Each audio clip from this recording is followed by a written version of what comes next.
qofku nolosha ayuu la falgalaa. Isaga ayaa faaqida.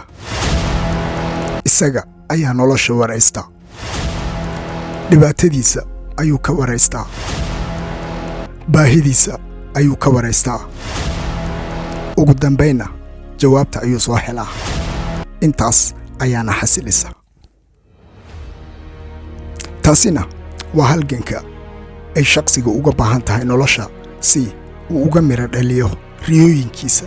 waana mid u baahan dhabar adeeg oo aysan cid weliba ku dhiiran karin.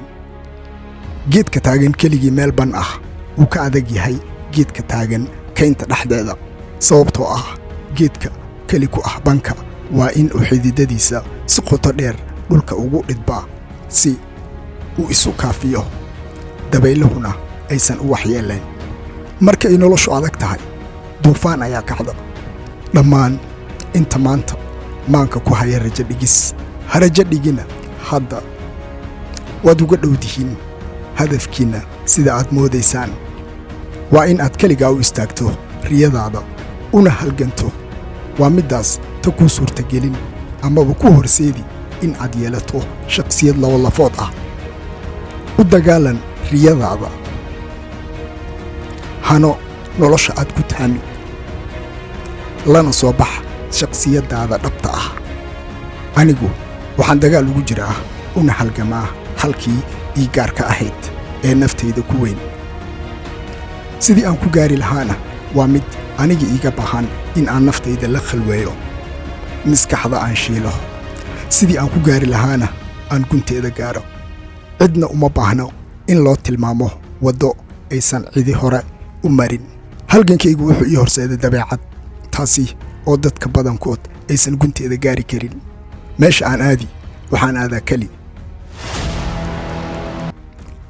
meesha aan mari waxaan maraa keli.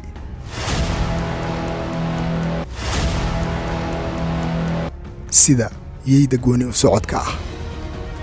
marka aan furinta geli waxaan galaa keligay.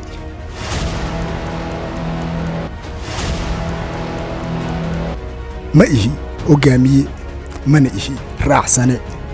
noloshayda waxaa hoggaanka u haya shakhsiyaddayda labalafoodka ah. marka aad is-aaminsan tahay caqabaduhu dhulka kuma dhiganayaan.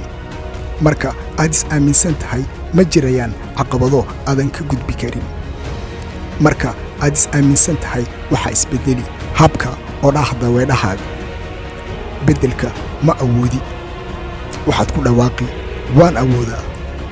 marka aad is-aaminto ma jiri doono hiigsi aad rumayn waydo. meel aadan adigu isgaadhsiin cidi kuma gaarsiinaysa. marka aad adiga is-aaminto ayay dadkuna kuu qirayaan awooddaada. adiga oo aan is-aaminin ha ka filan dadka kale in ay kuu qiraan.